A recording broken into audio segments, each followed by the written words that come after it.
Hey, writers, I'm happy to welcome Sharon Skinner with us here today. Welcome, Sharon.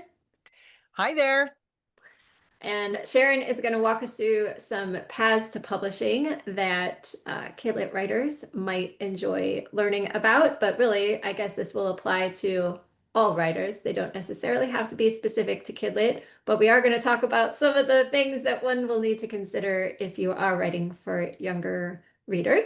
But before I get into that, re- readers and writers, let me introduce you to Sharon. She holds a BA in English, an MA in creative writing, and she is a certified book coach and freelance editor who helps writers weave their words into stories that shine.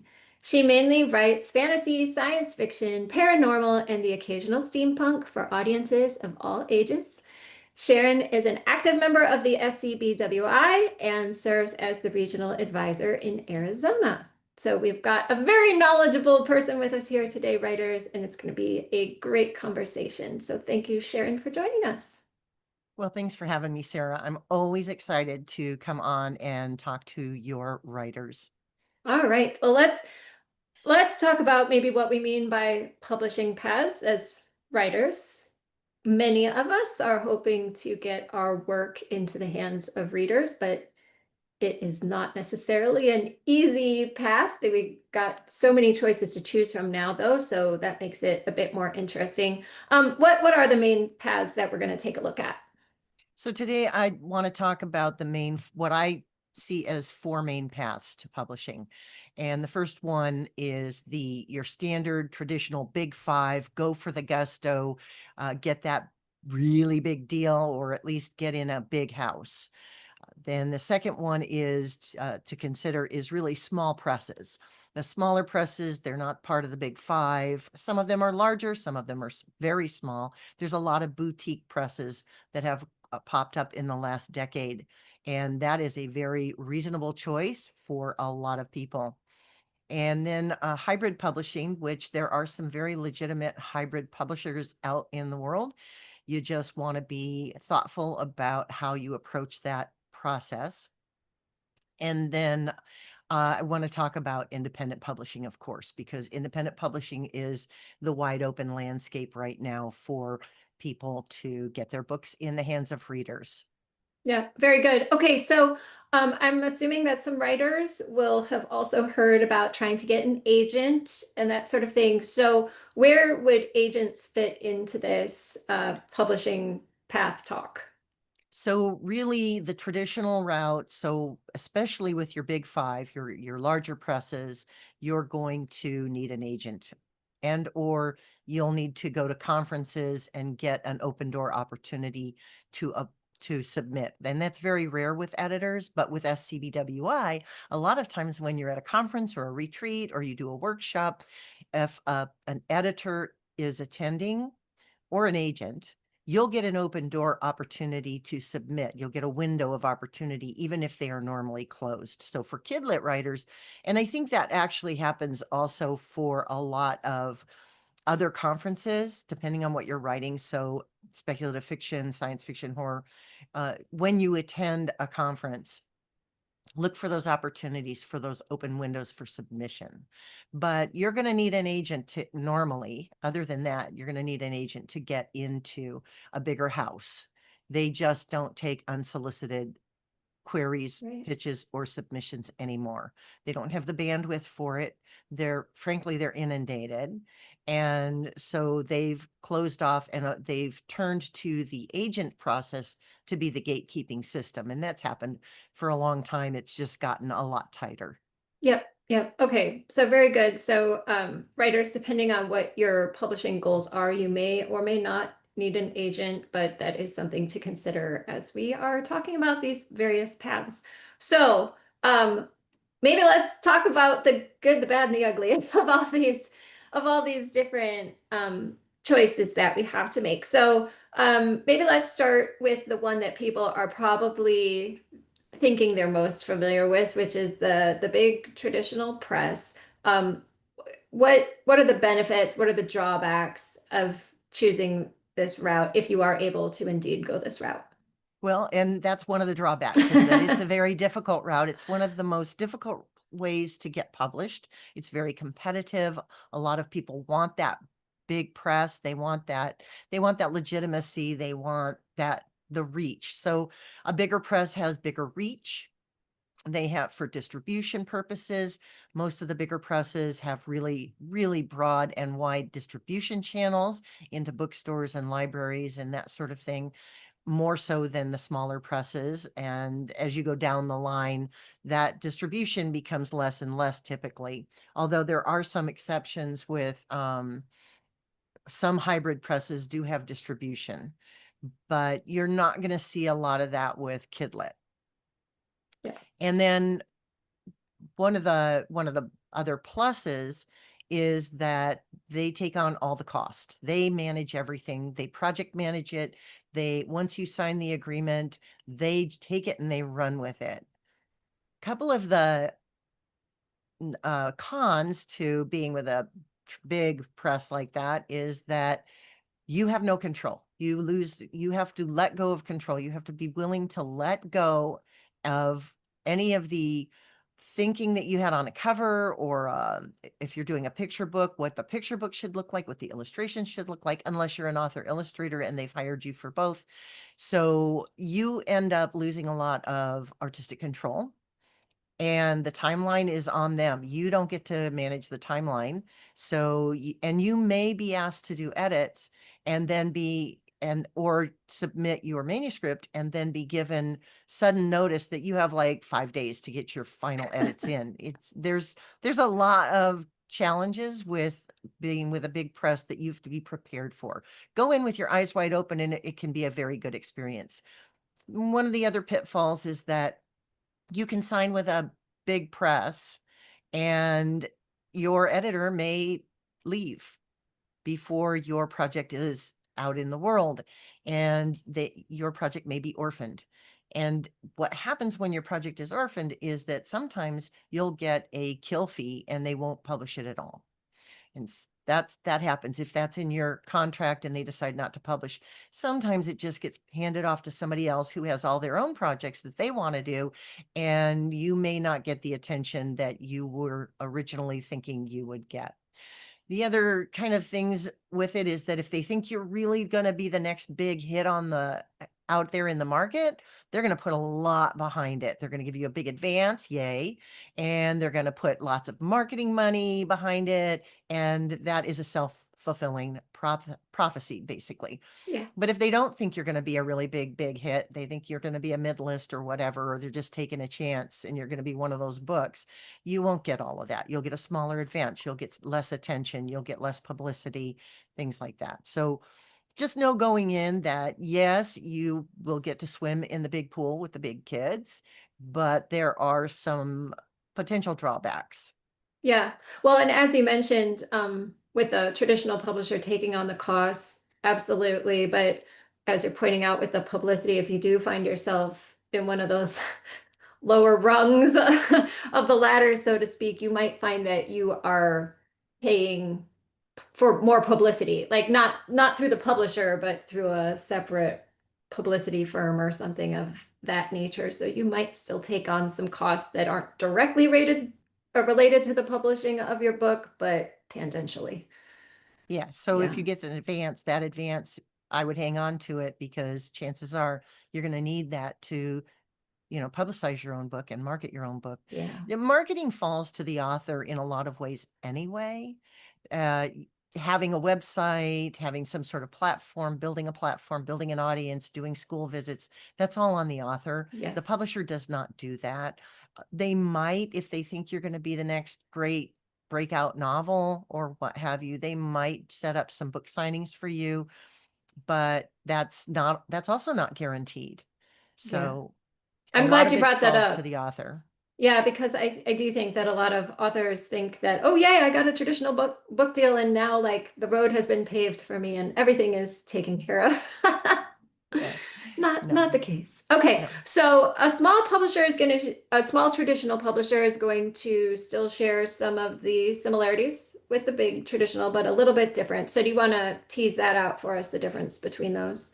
Yeah. So when you get down to your smaller presses. A lot of times, some will give you an advance and some will not. Some don't work in that model. They don't have the money to give you an advance, but the royalties that they pay out are more.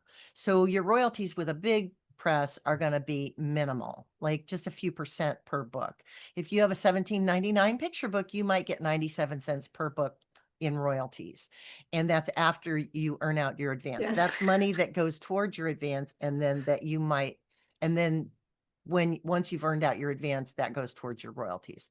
So, and if they sell it on sale, like for book clubs and things like that, you get even a smaller amount because there's the cover price or what they're selling it at is smaller.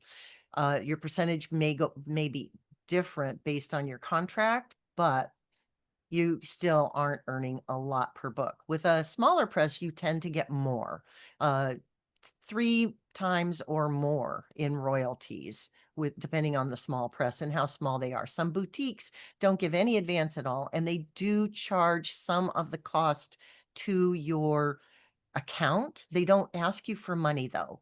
They never ask you for money, but they might say, okay, your cover cost us this, so we're going to put that on your account. And that's sort of like your advance. So they're Mhm. advancing the cost or the fees that they pay out to develop the book and to get the book to market might be considered your advance. So that would go against your account. And then your royalties would be uh, earn out toward that advance, and then you would earn your royalties, but you're also earning those royalties at a faster rate per book. Yes. Yes.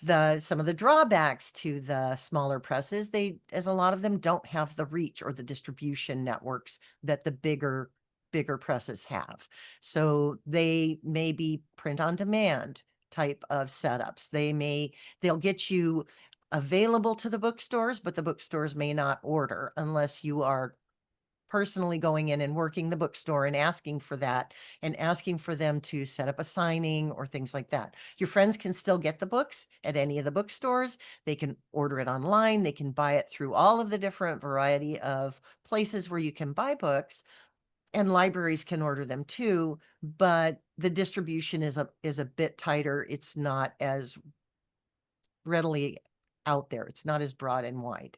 And then marketing and publicity again falls mainly to the author. The publisher will do marketing and publicity for you, but again, they won't generally be signing you up for book signings. Some of them will. Some of them really like to help with that, but not all of them are able to do that. Yeah. Yeah. Okay. So, and writers, like these were the two publishing paths that we had talked about that you will probably need an agent, although, as you said, some small presses might be open without an agent. And you should consider all these money things that Sharon has been talking about. Your agent is still skimming off a percentage of that as well. So all things to think about. All right, so hybrid. Let's talk about hybrid a bit. I know that people in picture book, middle grade, YA markets, there are opportunities to do hybrid, but I do think that they're less than you might see in the adult market. So maybe let's tease this out a little bit because people may not be familiar with this option. So hybrid options, and I want to be careful that you understand the difference between a vanity press and a hybrid press. We're not really going to dig into vanity because vanity is somebody out there will publish your book for you. You just pay them money and they'll make you a book, and that's it. You don't get any services. You don't get any editing. You don't get anybody who's discerning, looking at your book and giving you feedback to say, maybe this isn't ready yet. Maybe you should go get an editor. Maybe you should work on it some more. A legit hybrid press is in it with you. It's more of a collaborative effort. You're more of a partner, and they put in their cash and their editing and their development and their cover work, and you put in some cash as well. They're not cheap. Mhm. You know, you're talking a minimum probably of $8,000 to $10,000 for getting a book out, and that's usually a novel. I don't know about picture books as much. I don't see as many hybrid publishers that do picture books, and that's another thing to consider, because a lot of times when you are doing picture book, you really aiming for those bigger presses because they know how to do a picture book. They can print a quality picture book for a reasonable price so that your cover price isn't so exorbitant that nobody's going to buy it. And it's a quality product so that a kid can, read it over and over and over and over without destroying it within the first few weeks. So quality matters when it comes to binding and the way that a picture book is printed. So, but I don't see a lot of hybrids doing that. But for novels, middle grade and YA and even chapter books, there are hybrids out there that are doing that. And they operate on we're all in, you're all in, everybody's in. Some of them will offer you marketing packages. Just be cognizant that you should always check to see what you're getting for your money. This is you're paying somebody to do the work Yeah. and they are getting you a book. You want to make sure that they're legit, make sure that they're not somebody who's just going to take your money and never deliver. So Writer Beware is a really good newsletter to subscribe to and a website that you can look at where the people who are out there trying to sell you your dreams and take your money are being posted and outed all the time on buyer or on Writer Beware. So it's a good resource for you. Yeah. But there are some really good legit hybrid presses like Spark Press and She Writes Press, and those are legitimate and but they're not cheap and they will, for your money, you will get a good solid edit of your book. You'll get copy editing, you'll get proofing, you'll get formatting, you'll get a cover, you'll get all the things. And also some of them like She Writes has good distribution networks. Some don't. Most don't have that set up. And then you are in it doing a lot of the marketing yourself. So you Yeah. really want to be able to roll up your sleeves and be a partner in that. But you will get your book out a lot faster than if you try to go the traditional route. You might even be faster than a small press. It's something that, I really want this book out. I want it out now for reasons. And that's why you might go with a hybrid, or you might try traditional and not be making traction because remember, this is your passion project, but for them, it's a product. It's a commodity. They're going to need to know how to sell it. And if they're not sure how to sell it, you'll get rejected for just for that. So if you're doing something really unusual, or if you're doing something different, out of the box, what have you, if they don't think they can position it in the market, you'll get rejected. And that's true for the small presses as well. If they're not sure how to sell it for you and with you, you'll get rejected. Chances are with a hybrid, you won't see that because they're not as concerned about getting back money through marketing and sales because you've Right. already pitched in and you're going to do a lot of the marketing yourself.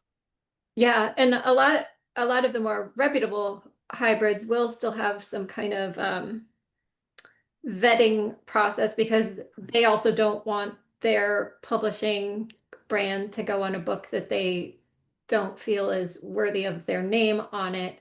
But to your point, sometimes they'll say, we'll take this on if, these conditions are met with developmental editing or something of that nature. But yeah, people who want to bet on themselves, I think hybrid can be a really good option. If you're willing to take on some of that financial risk, you also get to reap more of the reward because you will Right. get a You lot back. So you get even more royalties with a hybrid Yeah. than you would with a small press. So your royalties increase. So as we go down the row here and Yes. we talk about these paths, the money that you get for the books that you sell increases as we go along. So with a hybrid, you're going to get more money per book.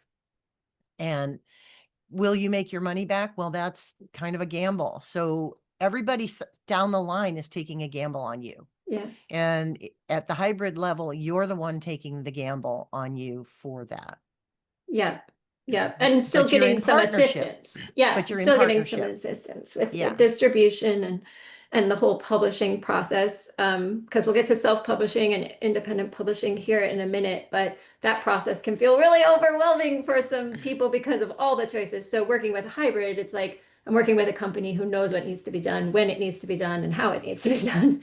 And that can Right. be worth the cost for some people to pay. You were talking about the high fee, and for some people, it is worth their peace of mind to pay that price. Absolutely. If you don't want to do all the things, wear all the hats, but you want to get this book out and you want to get it out your way, you get a lot more say in Yeah. how the book looks when the book comes out and how it's positioned and things like that. So you are actually doing more of the decision making with the hybrid, and also, but you're not having to be the project manager and do all the things. You are not the publisher, they are the publisher. So you can speak to the fact that you have a publisher at that point. Yeah. And to your point, there is vetting. They don't take just anybody. And if they think you have promise, they'll tell you, but they'll want you to do more work before they'll take you on. I had a Yeah. client a couple of years ago who had submitted to a hybrid, and they told the client that this writer that the book was not publishable in the form that it was in yet. She came to me. We worked for, oh gosh, I think we worked for 6 or 8 months on the book. And once we were finished and she did all the edits, she did all the things that she needed to do, she went back and they took on the project and it is now being published. So Yeah. That's fantastic. So I think just so that just so that the writers don't think we're necessarily trying to like demonize these big publishers who are taking all your money because you only get a small bit of royalties. Like I think we have to remember that they're the ones that are assuming all of the financial risk because you're right. not paying for anything. And when you get into hybrid because you're helping to mitigate some of that risk, you also get to benefit more from the reward. So there's a big, you know, balance and Again, everything. it gets down to, how do you want to get your book in the world? What's your reason for getting this book in the world? How long are you willing to wait? How much control do you want to Hmm. have over the process? How much say do you want to have?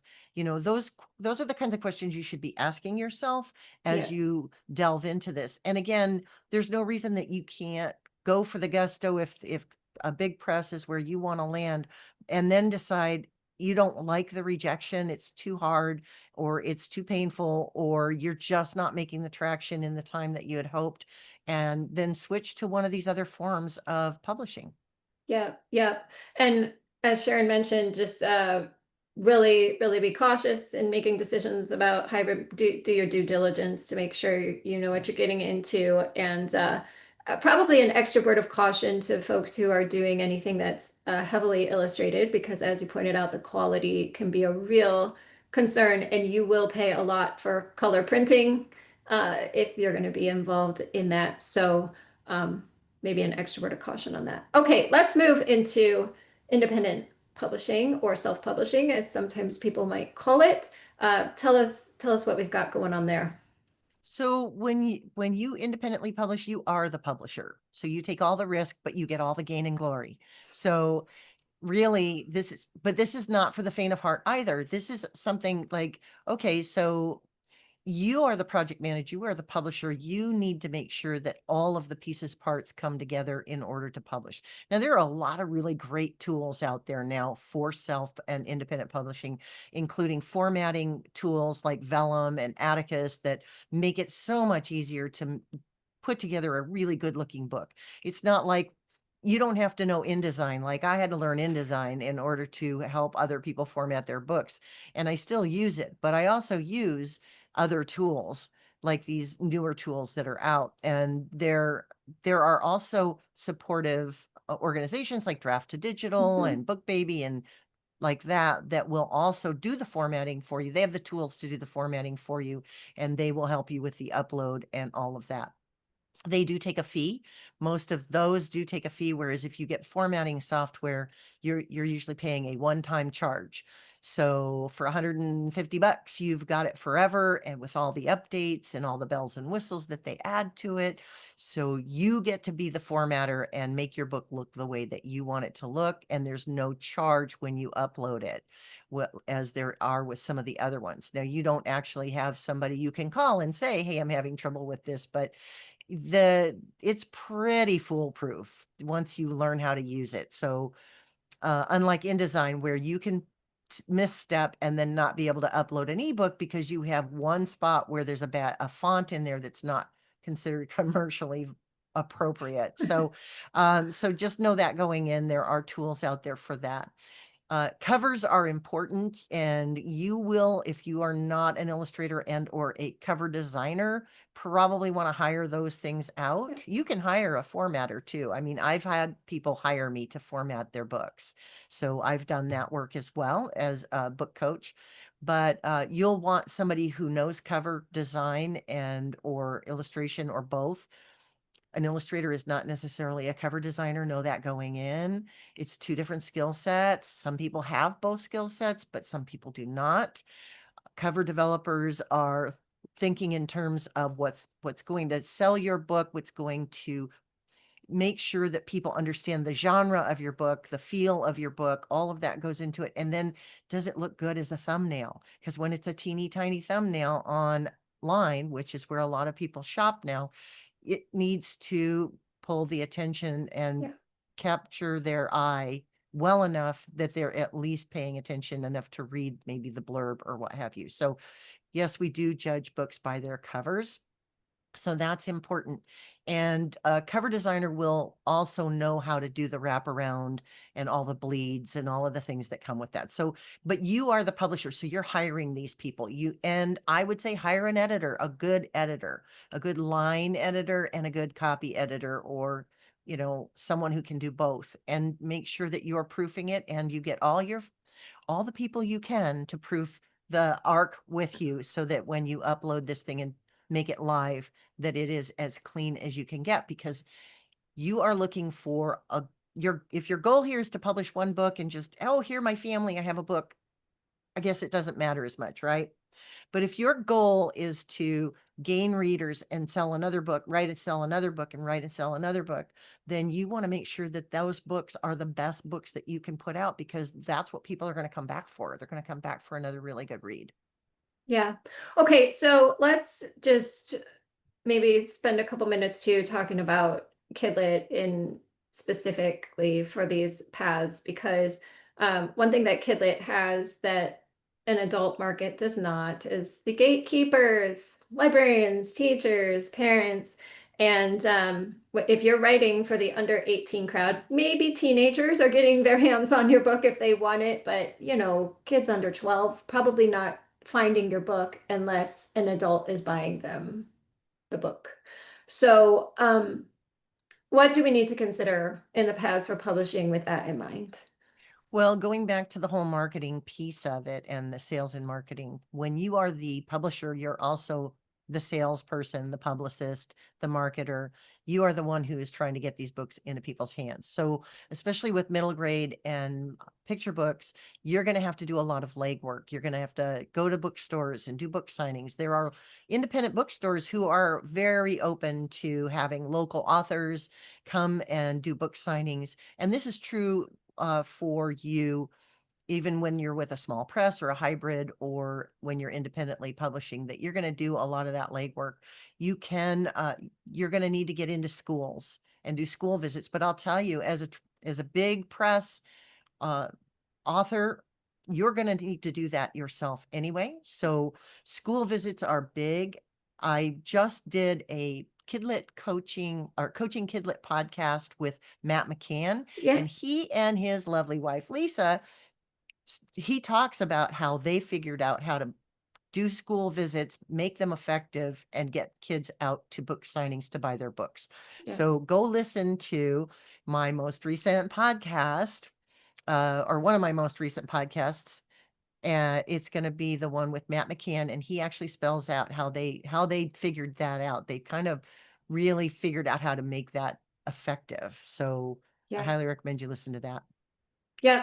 So another thing to consider here, writers, is for the purposes of library distribution, working with a traditional press is probably going to be a little bit easier for library distribution. It can be challenging, not impossible, but it can be challenging if you have independently published your book to get that into libraries and maybe some bookstores as well.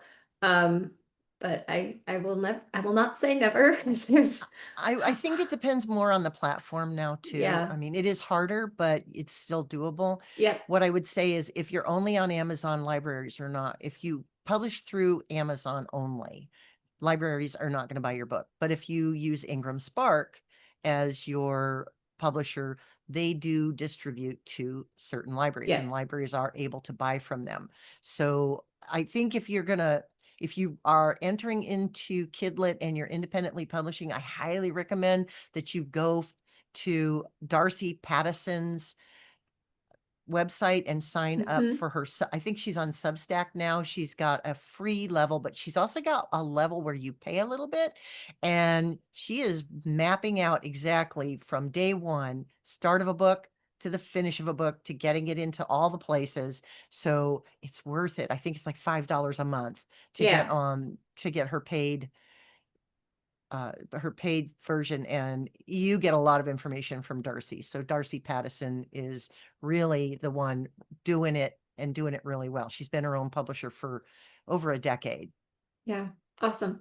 All right. Well, this has been just full of information, hopefully helpful here to our writers to give you a survey of the choices that you get to make as a writer for how to bring your book into the world. And Sharon, thank you so much for all this information. I hear you have a quiz.